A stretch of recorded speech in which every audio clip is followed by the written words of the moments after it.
اهلا بيكم في طريقه تحقيق ارباح في 2024. معانا هتعمل مليون جنيه في اسبوع واحد بس. تبدا تحقق ارباح لو معاك 15 جنيه. ورقم كود هيديك 700%، ودي اكبر نسبه ربح من امبابه للمطريه. بونص بيوصل ل 1500 يورو. دور على حسابك لو في الحسابات دي هتكسب 10000 جنيه. بنوزع جايزه بقيمه مليون جنيه ل 100 واحد، كل واحد هياخد 10000 جنيه. استراتيجيه لعبه مضمونه، عايز تعوض خسارتك او تعمل ارباح. استراتيجيه الطياره واسرار لعب تانية كتير هقول لك عليهم في اخر الفيديو. عارف انك مستعجل وعايز تعمل مليون جنيه، بس لازم تشوف الفيديو ده الاول.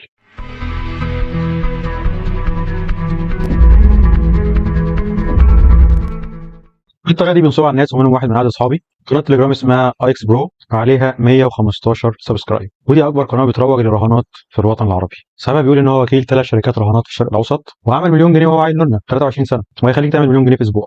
هيتكلم عنه في جزء من الفيديو، وهنثبت ان هو نصاب. البدايه كانت الشهر اللي فات، عملت عمليه جراحيه وكنت ملازم السرير، والفتره دي عادل احد اصدقائي كلمني قال لي محتاج فلوس ضروري جدا. سالته عن السبب بعد تبريرات كتير قوي. قال لي انه خسر فلوس في لعبه، والفلوس دي فلوس شغل ومش بتاعته. بدات افهم منه ايه اللي حصل وازاي، وكل ما يحكي يستفزني اكتر، والسبب تطبيقات المراهنات. بعد كده بدردش مع واحد صاحبي، لقيته بيتكلم في نفس الموضوع وان هو بينتشر. وبعدها باسبوعين تقريبا حكايه لواحد نعرفه، خد فلوس من شركه ودخل بيها في التداول وخسرها كلها، حوالي 700,000 جنيه، وهو هربان دلوقتي. ومع اني عارف الموضوع بسبب اكتر من حد اتكلموا فيه من فتره وهاجموه، منهم الكابتن احمد حسام ميدو، رجع ينتشر تاني واكتر من الاول. قلت لعادل ابعت لي خيط ابدا منه. بعت لي السكرين دي ولينك قناه تليجرام. وما بيني بسبب العمليه منزل البيت، كنت فاضي وزهقان، بدات اتابع. الكلام مش مريح، وكل الكلام بياكد انه نصب. زي كل شويه ياكد ان الناس بتكسب تعمل ارباح، ولو بتخسر فدي مشكلتك انت، ودول قله قليله، ولازم تدخل عن طريق الافيليت لينك بتاعه. الموضوع مريب، وفي شواهد كتير بتثبت ان هو مش تمام، بس مش عارف تثبت حاجه. رميت السناره وفضلت مستني بجمع خيوط بحاول افهم. دخلت بيج الفيسبوك، لقيتها كلها اعلانات واغلب الرياكتات غضب. الريفيوز على البيج دي كانت مفتوحه، وفي ناس دخلت كتبت ريفيوز مش حلوه، ما عرفش يمسحها، فقفل الصفحه دي وعمل بيج تانية. واي حد بيعارض بيعمله بلوك. في نفس الوقت مشغل صفحتين اعلانات بس، برضه مش هيعرف يحكم على الرياكت في الصفحه. كلهم بيتحولوا للتليجرام، وده سبب ان التليجرام ملتقى نصابين العالم، لانه بيتحكم في كل ادوات النشر، بيظبط الجروب او الشانل على كيفه زي ما هو عايز، حتى الرياكت. المهم دخلت جروب التليجرام وده تتابع. بعد اسبوع، اسبوعين، شهر تقريبا، لقيته عامل جيف اواي، هيوزع مليون جنيه ل 100 واحد، جايزه بقيمه 10000 جنيه لاي حد يعمل شويه حاجات كده. حلو قوي. هو ده. الصوره دي اكتر حاجه استفزتني في الموضوع من ساعه ما بدات فيه. والبوست ده كان معمول له بروموت، لان الريتش عليه عالي قوي. كان عامل تمويل. اللي قدامك في الصورة دول مليون جنيه، مش وارثهم ولا شقة عمري ولا نزلت من بيتي عشان أجمعهم. دول عملتهم من اللعبة في يومين بس.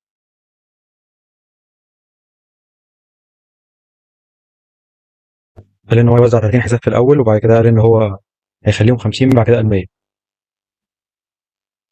ودي صور حاول يطمع الناس بيها.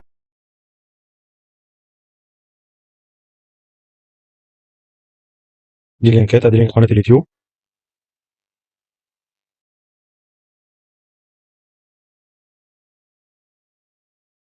الفيسبوك، ودي البوست اهو اللي هو عامله، والبوست كان عليه ريتش عالي. ودي بوست تاني، البيج كلها مش عليها غير البوستين دول بس. نرجع تاني نوزع 30 حساب. فوق على طول. وانت بتسجل هتحط واحد من البرومو كودز الثلاثه، اي برومو كود من الثلاثه هيديك نسبه ارباح زياده 300%. يعني لو حد. السلام عليكم يا شباب. انا عايز اقول لكم على طريقه تكسبوا بيها، سواء اللي عايز يكسب او سواء اللي عايز يعوض خسارته. ولو مش مسجل اعمل حساب، سجل تاني. هنا بيقول ان في ناس طلبت منه ان هو يزود عدد الحسابات ويطول مده المسابقه، وخلى الحسابات 100 حساب بدل 30 او 50. اكس برو بيقول ان هو اكبر قناه مراهنات في الوطن العربي. طبعا هي فعلا عليها عدد كبير، عليها 114,000، داخل على 115,000 سبسكرايب. وادي الصور اللي بينزلها عشان نتاكد ان دي القناه بتاعته.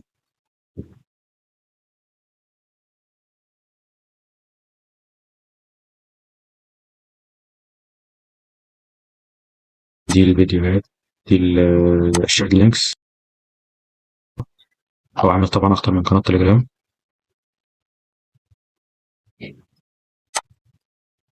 ودي الفويس اهو. السلام عليكم يا حبايب قلبي. الريكورد ده للناس اللي داخله القناه جديد، او الناس اللي مش مسجله البرومو كود بتاعي. قول يا معلم. الناس اللي مسجله بالبرومو. لازم البرومو كود بتاعه، فاهمني؟ عشان ايه؟ عشان هو حاجه يكسب كمان منه. اخيره يا شباب، انا بنزل شروحات على قناه الشروحات بتاعتي.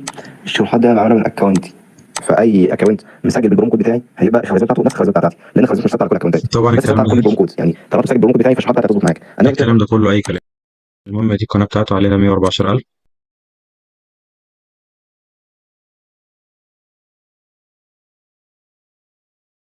وأجله يومين تقريبا كان متورط. ادي 30 حساب مشحون ب $250، يعني حوالي 10,000 جنيه. هي النهارده 10 بالليل. طبعا عشان تدخل السحب لازم تكون مسجل كونكس بالبرومو كود بتاعنا، وعشان النهارده الفلوس يعني تسجل وتشحن له عشان يكسب من وراك. تطبيق انكس بت وميل بت وهكذا يعني. فسيبك من الكلام ده كله هري. بعد كده اجل السحب ليوم تاني، نسحب مسابقة لحد بكره الساعه 12 بالليل. اجلها برضه ونزل برضه بيطمع الناس انها تدخل تشحن وتلعب. هنوزع 30 حساب مشحون $250. هو 100 حساب مشحونين $250 النهارده الساعه 11 بالليل. فنتائج السحب خلال ساعه، فالناس مستنيه نتائج السحب بعد دقايق. المهم ادي اصحاب الايداعيات اللي كسبوا معانا حسابات مشحونه. هناخد دي كوبي كده، نيجي على الاكسل الجميل، ناخد ال70 دول 30 حساب، نيجي على ال70 التانيين،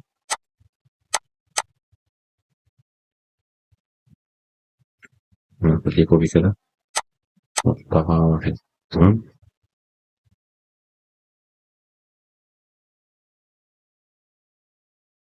ال100 حساب اللي هو بيقول عليهم نكتب هنا بس اي دي عشان ايه الموضوع باين. تمام. كل اللي انا هعمله هاخد من دي كوبي عشان الناس تبقى ايه مصدقة الكلام. في حاجة جميلة جدا على الاكسل اسمها رايت، اللي هي الدالة دي، التكست اهو تديله كده. هو المفروض رايت دي بيعد من على اليمين، فانا عندي الحساب 9 ارقام هكتب له 9 واديله انتر. فكده الحساب اهو، ده نفس الحساب ده.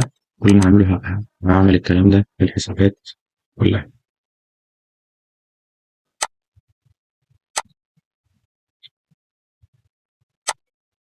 واكتب هنا واحد واحد واحد واحد، رقم لذيذة كده عشان ما ايه منتوش من بعض. طبعا ده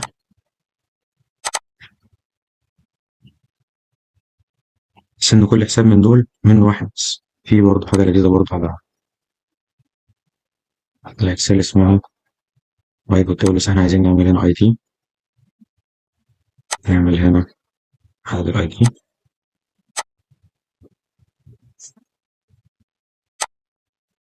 نعمل هنا انسيرت تيبلز بايبوت تيبل. البايبوت تيبل هنا عايزه فين؟ في الاكزيستنج شيت عشان ما يلخبطكش معايا، ويحطوا لي هنا مثلا. فهو كده اللي عمله ان هو البايبوت تيبل ده فانا عمال احط اي دي والنمبر. تمام. هلاقي ان في حسابات مكررة كتير.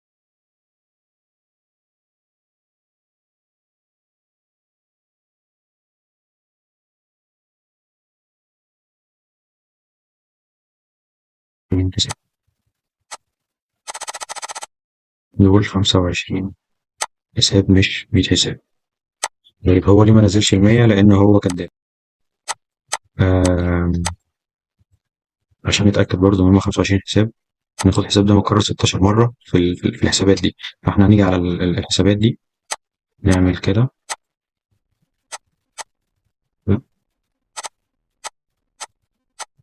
هناخد الحساب اللي مكرر 16 مره ده، في حساب اللي مكرر 16 مره ده حساب هنا كوبي. وبعد كده نرجع نروح نختار العمود ده اللي كنترول اتش، نديله رقم الحساب، نعمل فايند اول، هنلاقي ان الحساب متكرر 16 مرة. تمام. يبقى ايه ارقامهم هنا على عنده على التليجرام؟ هتلاقي رقم 8 هو رقم 26، رقم 7 13، رقم 21 27 31 36 39 45 50 54 56 60 63 68. كل دول كده لو انت عملت هنا سيلكت هتلاقيهم هنا. ولو انت رجعت على الارقام دي ممكن تاخد سكرين شوت من الارقام دي، ترجع الفيديو او ترجع التليجرام عنده، هتلاقي الارقام دي هي اللي مكرره عنده. فبلاش نسمع للناس دي، الناس دي بتاكل ورا الناس، عايزة تدخلوا معاهم في حرام. بس كده.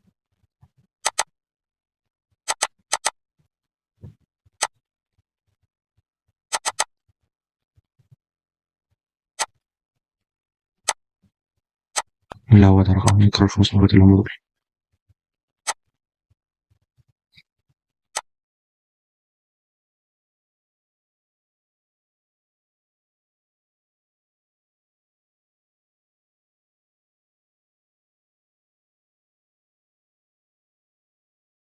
هنتكلم على سيكولوجية اللعب أو سيكولوجية الرهان. بروتوكول إن ناتج الرهان بيتحدد أو بيرسى قبل ما تراهن في تلاعب أو لأ. مفيش جواب بالنفي المطلق، ومش هتقدر تثبت ان في تلاعب اصلا ولا في ضمان يرجع فلوسك. انت لما بتلعب وتكسب جزء من فلوسك، لو انت مراهن ب 10 عملات مثلا وكسبت 3، بيقول لك مبروك كسبت هم 3 وانت اصلا خسران. ولما بتخسر بيقول لك هتكسب المره الجايه، شويه تكسب وشويتين تخسر بنسبه محسوبه كويس قوي، يفضل يكسبك ويخسرك، يعني دوبامين، وفجاه تلاقي نفسك خسرت وقعت من سما لارض. يتهيألك انك فهمت اللعبه، بتقول لنفسك انا كسبت وهقدر اعمل فلوس من ورا اللعبه دي، تشحن وتبدا تلعب. المشكله هنا ان التطبيق بيدرس شخصيتك وبيحدد طريقه لعبك، على عكس كازينوهات زمان بتروح مكان تقعد محدش عارف عنك اي حاجه، بتلعب وتمشي. انما كل ده متسجل على الموبايل عندك. بعد خساره ومكسب وخساره ومكسب بتخسر كل حاجه، بتبقى هتتجنن وتشحن، عايز تشحن عشان تكسب، وبتدور على اي طريقه تشحن بيها زي المدمن اللي بيدور على جرعه. في وسط اللعب بتصادف مره تكسب وتعمل كاش اوت وتلعب تاني فتخسر، بس الغالب ان انت لو عملت كاش اوت في المجمل خسران. بتقرر تريح شويه، دماغك بتاكلك، واحساس انك اتغلبت بيسيطر عليك وبيشل تفكيرك، واعرف ان انت مهما كسبت وعارف كويس قوي ازاي خسرت. بعد كام خساره ممكن تفكر تبطل، بتشوف كلب من كلاب البرومو كود بيقول لك هتلعب وتكسب وارباح، وبيعملوا ارباح، اشحن بمبلغ اكبر وهتعوض، وتشوف هما بيلعبوا ويكسبوا، تقول دي سهله وانا عملتها قبل كده، فتشحن وتبتدي تلعب تاني وتخسر ومبلغ اكبر واكبر واكبر لحد ما تتطربق فوق دماغك. انت مش انت وانت خسران. لو ده شكلك وانت في حالتك العاديه، ده شكلك وتركيزك وعقلك وانت بتراهن، وبتخسر لان اللعبه لازم تكسب. بتيجي في وقت تضيع الكل وتغير الطريقه اللي انت فاكر انك كسبت بيها وبتخسر. لو سبتك من اللعب والرهان والفلوس وركزت شويه، هتلاقي حاجه مشتركه اللي هي لازمه البرومو كود اللي عند كل المروجين لشركات الرهان. ايه هو البرومو كود؟ البرومو كود ده عباره عن افليت بروجرام، الشركه بتعرف من وراه انت جاي عن طريق مين، وياخد كوميشن على اي حد بيسجل من خلال البرومو كود ده. وانا بدور لقيت كومنت بنت بتقول انها بتخسر، بعتت له حساب كانت مسجلاه بالبرومو كود، قال لها ان هو مش متسجل. فالحل هنا ايه؟ تعمل حساب تاني عشان هو ياخد كوميشن تاني، وعشان يتاكد انها هتسجل بالبرومو كود. ولو رجعت له بنفس الحساب تالت هيقول لك لا اعمل تاني، ولو رجعت له بنفس الحساب تاني هيقول لك لا اعمل تاني مش متسجل، عشان تسجل وياخد كوميشن على ان هو دخل حد جديد.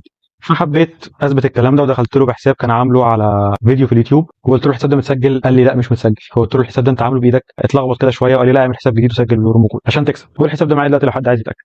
مع العلم ان يبقى عندك حسابين رهان في شركه، ده مخالف لسياسه المستخدم اللي انت وافقت عليها، وممكن يوقفوا حسابك. وفي قواضي تثبت ان هم وقفوا حسابات ناس كانت عامله ارباح وما كانوش عايزين يدوهم فلوسهم. في الاول وفي الاخر دي شركه رهان يعني.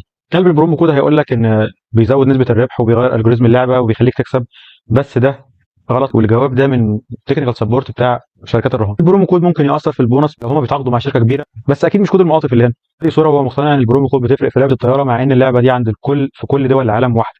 البرومو كود مش هيفيدك، يعني سجلت بيه او من غيره واحد. وهنا انا عملت حساب ببرومو كود وهمي او حسابين، وتطبيق مكمل عادي، ما قاليش اي حاجه.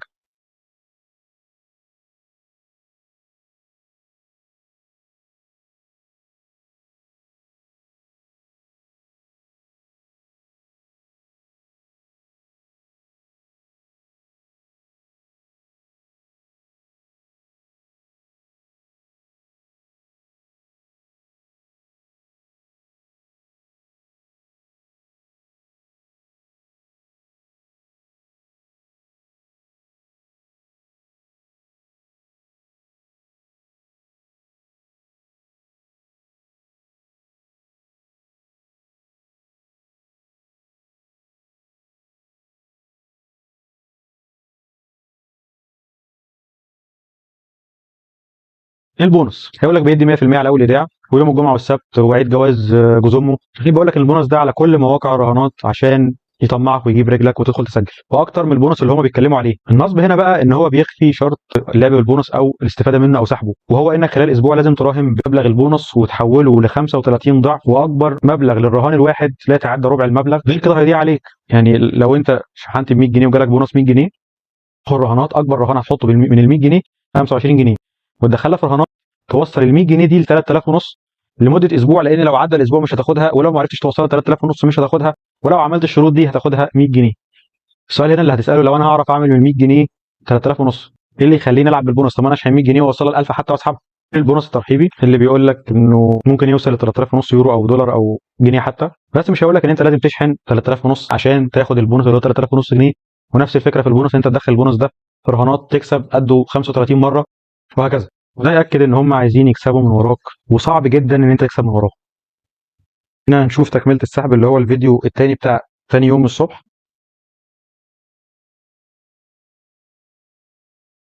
ومسح الرسائل اللي كان عامل فيها جيف اواي، بس كل الكلام ده انا متسجل. رجعت على اللاب، في بعض الحسابات مكرره بالغلط، لسه 46 حساب ما توزعوش، هو المفروض 75 مش 46. هنختار ناس نكسبهم من اللي شاركوا في المسابقه بعد شويه. طبعا الناس اللي بتهبل له هنا، في حاجه نسيت اقولها، ان انت لما تدخل جروب تليجرام وتلاقي كل الرياكتات اللي انت مسموح لك تعملها كده، مفيش ولا واحد فيهم في مشكله مثلا، او تقدر تعبر بيه ان انت متضايق او الكلام ده هلس، اعرف ان ده في لعب، او لو لقيت الرياكتات دي اصلا مش موجوده. كاتب هنا ان في 50 اي دي، في كل واحد هياخد حساب من غير رسومات زي على رقم موصول. هي دي الاي دي يا سيدي، هاخدها كوبي كده، هنروح هنا نظام بيست، نكمل الكلام ده للاخر، هنسيب ده زي ما هو، وهناخد ده نعمله بايفوت تيبل تاني، نقول اسمه شيت بلاش جاي هنا، اوكي، ولدنا اي دي والنمبر، وهناخد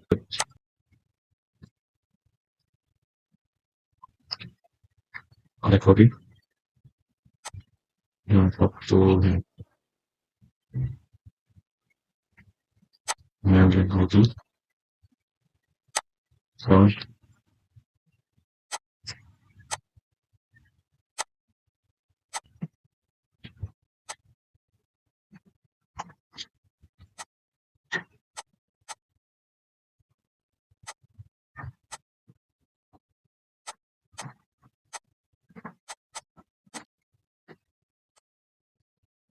كده الايديات جنب بعض،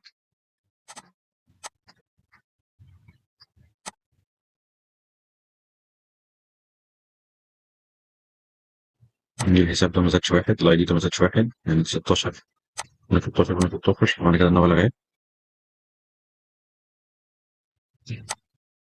نفس الكلام، التمانية هو نفس الكلام، الحساب رقم 7 لو عدده 7 نفس الكلام، 6 في منه حسابين اللي هو ده وده، دي 87 دي 87 43 43، ده هنا وده هنا، تمام. الحساب اللي فيه منها اللي اتكرر 5 مرات اللي هما دول، ده 67 وده 109 وده 89. الحسابات اللي متكرر 4 مرات ما اتغيرش، الحساب اللي متكرر 3 مرات 65 ده 3، الحساب اللي متكرر مرتين، الحساب اللي متكرر مرة واحدة زي ما هما، مفيش أي اختلاف. فالحسابات دي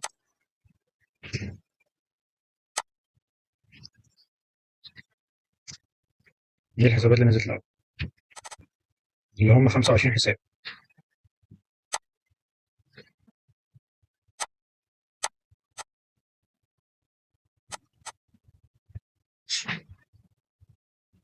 دي الحسابات اللي نزلت تاني اللي هم 50 حساب. بس كده احنا معانا دول 75 حساب مش 100 حساب.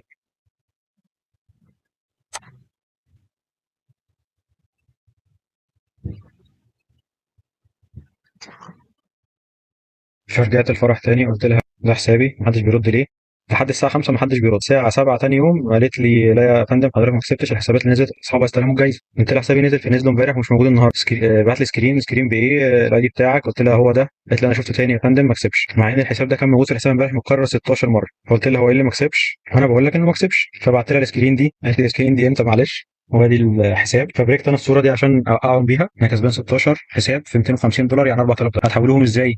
يلا عشان تكتبوا مبروك للناس اللي كسبت وادخل اعمل لكم لاف. فما ردوش، قعدوا شويه كده ما ردوش، قلت لها انا كنت عارف انه نصب على فكره وانتوا كدابين. حاولت ابوخ عليها اوقع في الكلام بس ما ردتش، وبعد كده عملت لي بلوك، وده اللي بيحصل من اي حد منهم، هينصب عليك ويعمل لك بلوك وبقابلني مش هتعرف تجيبه. دخلت جروب بالصدفه كده بيقول ان هو بيبيع سكريبتات وهاكر وكده زي الهاكر روسي كده، بس ده عيل مصري بقى غلبان دخل لي، هو اللي دخلني، انا ما دخلتلوش، حتى فوق موجود اد اكونت دوك يوزر سكريبت التفاحه توقعات متاكد منها الاعلى منها لسعر مش موجود لاي حد ومش عارف يكتب اساسا.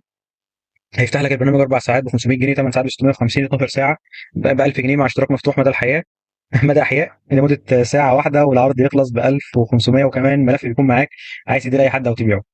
احسن عرض هيك، ونعرفك بيشتغل ازاي، وبنديك ملف ممكن انت كمان تبيعه. اللي محتاج سكريبت هاكر تفاحه يبعت، وبعت الفيديو ده. المفروض ان الفيديو ده في ان هو بيلعب يعني بالسكريبت، قلت له بعد فيديو غير ده، بحاول ايه برضو اسحب معاه كلام. قال لي ابعت لك البرنامج احسن عشان تصدق وابعت لك بطاقه. ماشي، وقول لي احول لك فلوس ازاي، اللي هو ايه بجيب رجله. فودافون كاش معايا، هبعت لك البرنامج بعد الاكونت لما حضرتك تتاكد من البرنامج. قام باعت لي البرنامج على اساس ان انا اثبته، طبعا اتاكدت ان مش من فيروس وثبته. قال لي ابعت لي سكرين، بعت له سكرين تمام كده، خد الاكونت. هو بيقول لي يعني اللي هو ايه هو كده هتضايق عيب، هو الراجل اللي عمل معايا صح يعني. بعت لي البرنامج. ف متاكد ان ازاي انه شغال. قال لي هتبعت لي فلوس وانا هبعت لك الاكونت الاي دي يعني والباسورد.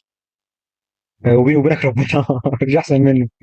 قلت له ونعم بالله، انا بشتري حضرتك الاكونت صدقني من على الموقع. المفروض ان هو بيبقى عايز يفهمني ان هو بيدخل على الموقع يشتري الاكونت. في برضه طريقه نصب تانية، سايت كده مش فاكر كان اسمه، ان هو بيبيع اكونتات، بيبيع حاجه برضه. ففي كذا في المشكله ان في كذا حد شغال نصب على قفا موضوع الرهانات ده. يعني في كذا حد شغال نصب على سيره موضوع الرهانات ده كتير قوي.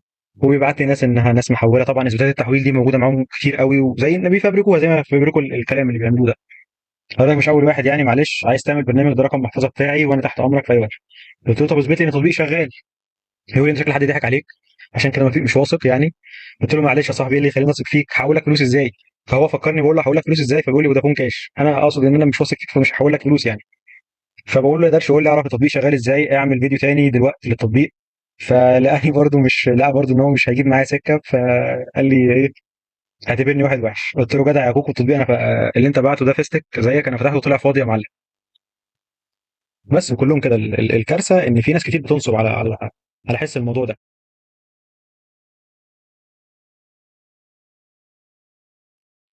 ولو رحت تتكلم التكنيكال سبورت بتاع اي شركه ان انت تنصب عليك مثلا، او حد حاطط لوجو الشركه او بيقولوا ان هو وكيل او كده، هيقول لك احنا الحسابات بتاعتنا اللي موجوده على الابلكيشن ودي الحسابات الرسميه بتاعت التطبيق، وما نعرفش اي حد ويلا روح العب بعيد. البهوات دول ما لهمش اكسس على اي سايت في الشركه، والشركه مش معترفه بيهم ولا يقدر ينفعك لو حصل حتى مشكله. انا هجومي على الناس دي عشان الناس دي هي السبب في انتشار الرهانات. يعني انا بيتهيألي الناس دي لو مش موجودين او ما فيش حد ليه مصلحه في ان يبقى في حد بيراهن، موضوع الرهان ده اصلا ما كانش هيتعرف او كان هينتشر بالطريقه دي لولا المروجين ليه يعني.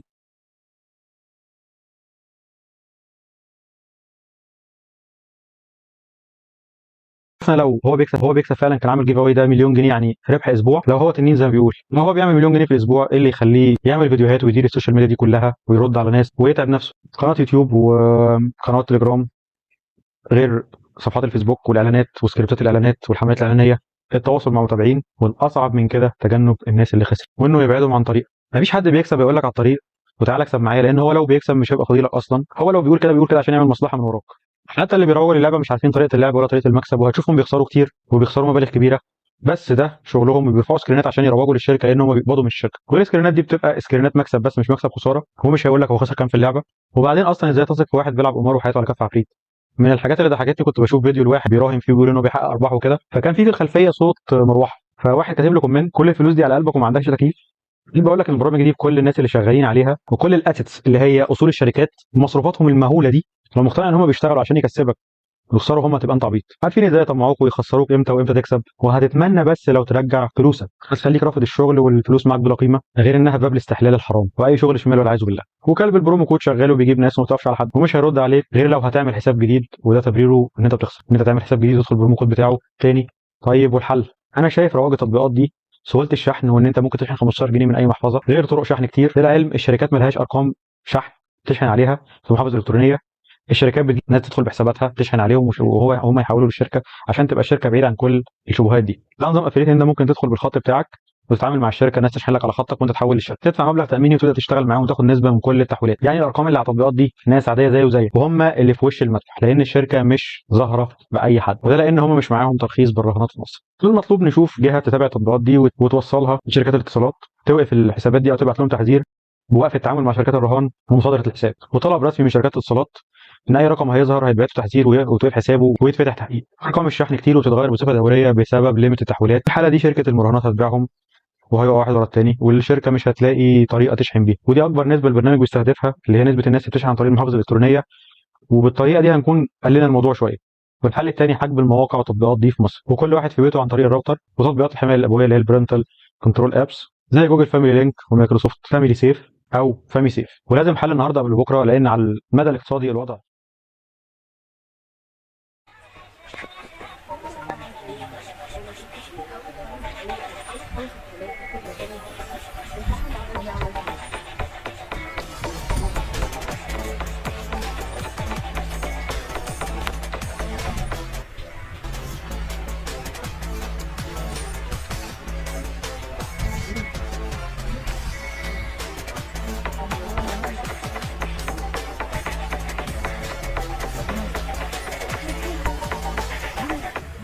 حطيتش ده في الابلكيشن دي ممكن تفتح لحد 30,000 جنيه ليك 150 محاولة صغيرين.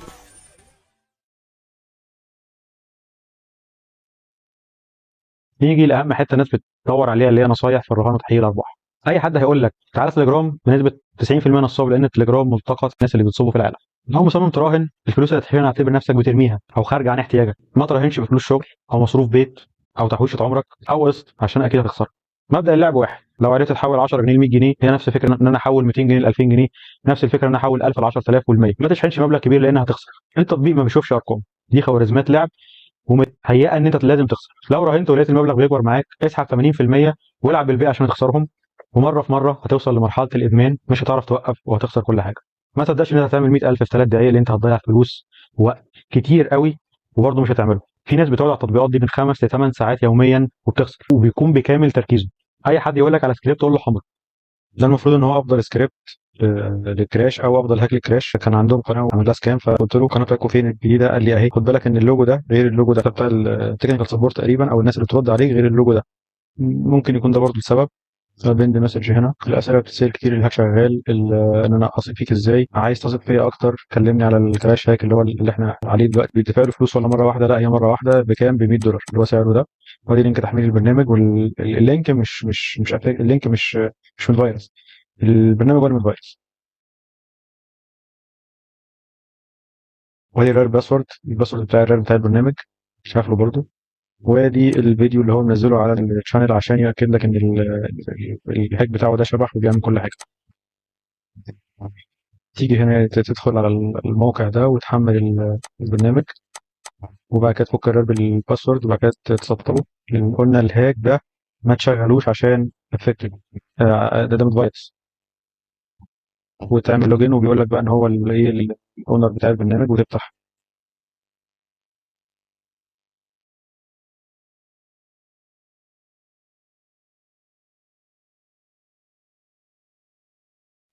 ده شكل الويندو دي ما بتطلعش اي حاجه، المربع ده ثابت كده بيصور الفيديو وبيكتب الكتابه اللي بتتكتب هنا، يكتب السيجنال هنا بالظبط. بيقعد يعمل كده، مش هيمشي الماوس عليها لان هو بيكتبها بعد الفيديو، فلو مشى الماوس الكتابه هتظهر فوق الماوس كده. هو لو صادق ممكن يشيل الويندو دي ويهزها كده هتبان وهي فيها السيجنال. فدي كده الشانل. وبعد كده طرق الدفع. نرجع للبرنس اللي كان معانا. قلت له انا اعرف اعمل الفيديو ده اي كلام، اديني اشارتين لايف وانا اصدقك وابعت لك فلوس. قال لي طب استنى اعمل لي دي الفيديو الجميل اللذيذ ده. فكر ان هو كده ايه، فبيقول لي ان هو بيعمل لوجن على البرنامج يعني وهيبعت لي الصم باب دي اللي هي اللي مربوطه دي مثلا مربوطه لايف. وادي اسمي اهو، وادي الكراش على السيجنال اللي هو طلع معاه على البرنامج. ده الكراش على السيجنال دي. قلت له لا انا هفتح اي موقع تقول لي عليه واديني اي اشارتين سيريال واديني اي اتنين سيجنال ورا بعض، اي اشارتين. لو ده فبقول له لو ده صح انا هبعت لك فلوس. قال لي لا مش عايز. فقلت له انت اي كلام، انت خسراني. اديني اي اشارتين صغيرين حتى لو بعد ما البيت تبدا، ما تديهمليش قبل ما البيت تبدا. قلت له اكتبهم هنا. انا هبعت لك فلوس، عايز اثق فيك. فحس ان انا بشغل دماغي عليه فقال لي انت مين؟ قلت له الاستاذه زينب.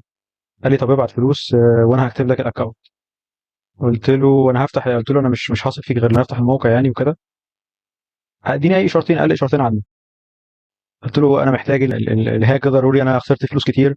قال لي خلاص عشان خاطرك هعمله $80 و$20 ديسكاونت غير كده مش عايز منك حاجه. قلت له خلاص طب اكتب لي سيجنال واحد. قال لي لا انا عندي 500 كاستمر، ف 500 في 100 يعني 5000 جنيه، مش عايز حاجه من الدنيا تاني خلاص كده. قلت له ليه ما خليكش تعمل كده؟ دي اسهل من انت تبعت $80 لحد وتخسرهم، غير كده هبعت لك 20.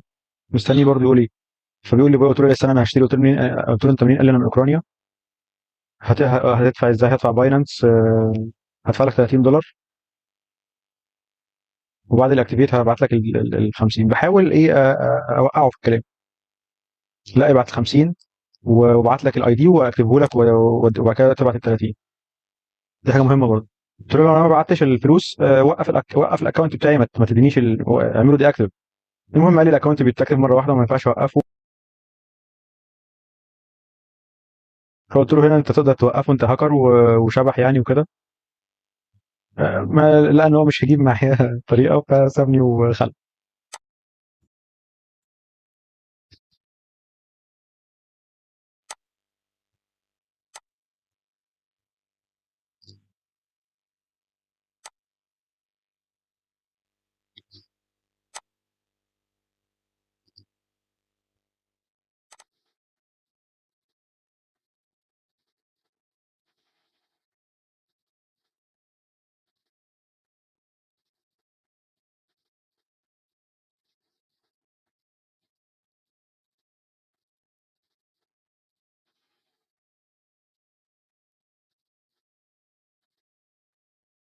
في حاجه مش عارف حد خد باله منها ولا لا، ان الفيديو اللي هو بعته ده الويندوز فيه مش متأكد. حد بياخد $100 عنده 500 كاستمر.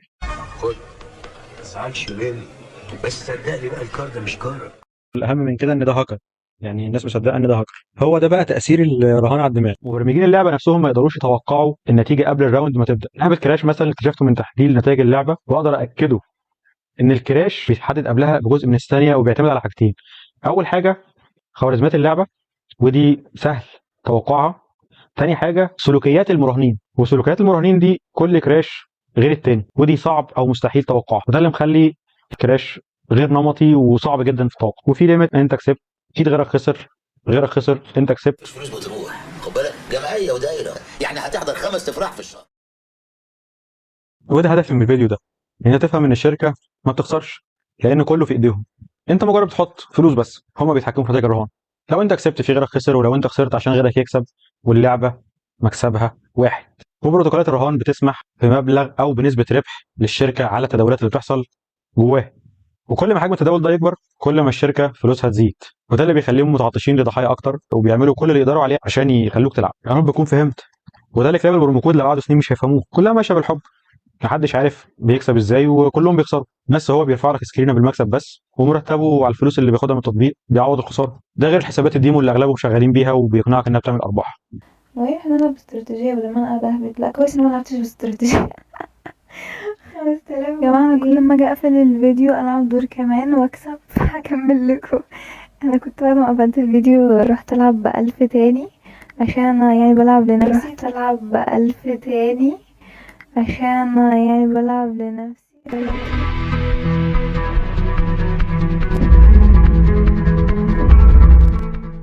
لما بتفكر تمشي في حاجه زي كده، شيطانك بيبعدك عن راي الدين واي حد بينصح، لان المروجين لاي فكره شبه دي عارفين يدخلوا لك ازاي ويقفلوا عليك كل طرق الهروب عشان تبقى ضحيه. واضرار الرهان اكبر بكتير قوي من خساره الفلوس. اغلب الوقت هتبقى تايه، مش مركز ولا داري باللي بيحصل جنبك، اما عصبي وبتتنرفز على اتفه الاسباب، وشويه شويه اعصابك هتتلف، تحس برعشه غريبه وقبضه قلب غير مبرره، واحيانا ضيق في التنفس. ومع ادمان القمار تخسر كل حاجه تدريجيا، يعني هتخسر شغلك، بيتك، اصحابك، اهلك، والوقت هيجري منك وهتخسر حياتك. ما عندكش شغف لاي حاجه، ولا اي حد يقدر يبسطك. ده بسبب تاثير زي الدوبامين سيستم في جسمك. كل ده ومعصيه ربنا سبحانه وتعالى. لو حسيت بكام حاجه من دول، اعرف انها مساله وقت تحول لمدمن. ولو مش مصدقني، اقرا عن ادمان القمار وشوف اضراره ومصحات العلاج وتشخيصه كمرض نفسي، وما يقلش خطوره عن ادمان المخدرات والكحول واخطر مرض عضوي. الاعراض دي لو لاحظتها على اي حد، وهتلاقي كمان ان هو فجاه بيفرح، فجاه بيتضايق، بقى يفضل الوحده، حاول بعقل تقرب منه وتساعده ويبعد عن الطريق ده. كده كلامنا خلص. شير عشان في ناس ما تعرفش، واشوفكم في فيديو جديد.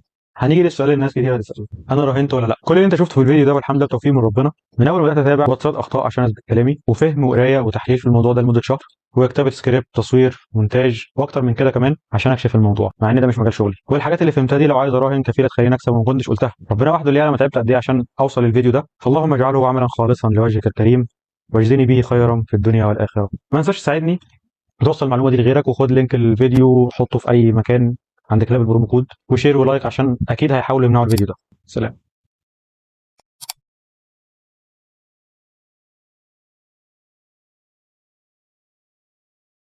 بعد ما خلصت الفيديو وقبل ما ارفعه، دخلت على التليجرام، لقيته مغير اسم القناه ومغير الصوره. فانت لو عايزين تعرفوا اي حد من الناس دي، تعرفوا من لينك القناه او البرومو كود، لان هو دول غالبا ما بيتغيرش، لان كل ما البرومو كود يزيد عدد الناس عليه كل ما ياخد كوميشن. ممكن يغير الصوره، يغير الاسم، يغير اي حاجه، يمسح البوستات اللي على القناه كلها. بس لو حب يغير جلده او حب مثلا نصب على حد او حد اتعرف او كده، بيغير الصوره وبيغير اسم القناه. الحلو بقى ان انا لما دخلت كاتب ان الكل يوقف شغل حاليا على نكس بت عشان مليان مشاكل والفلوس ما بتوصلش والناس بتلاقي رصيد على حسابها صفر فجاه. اللي معاه رصيد على نكس بت يسحبه حالا عشان ما حدش فلوس تروح عليه، ودعم الشركه ما يردش على الوكلاء عشان نفهم المشكله منين. كله يوقف شغل على نكس بت. الكلام ده احنا قلناه في الفيديو قبلها بكام يوم. وبيبرومو الميل بت عادي، اللي هو احنا مش جايين هنا فهنيجي في اي سكه تانيه فيها فلوس. تاني انا مش مسؤول عن اي حد فلوس على اونكس بت او اي حد هيشحن او يلعب عليه الفتره الجايه. كله يسحب فلوسه فورا من التطبيق. ميلبت شغال كويس جدا والارباح فيه كويسه. بيبرومو الميلبت عادي. اللي يعرف اي حد بيستخدم اونكس بت يوصل له الكلام اللي قلناه. وقفوا لعب على اونكس بت فورا لحد ما نبلغكم من المشاكل اتحلت خلاص.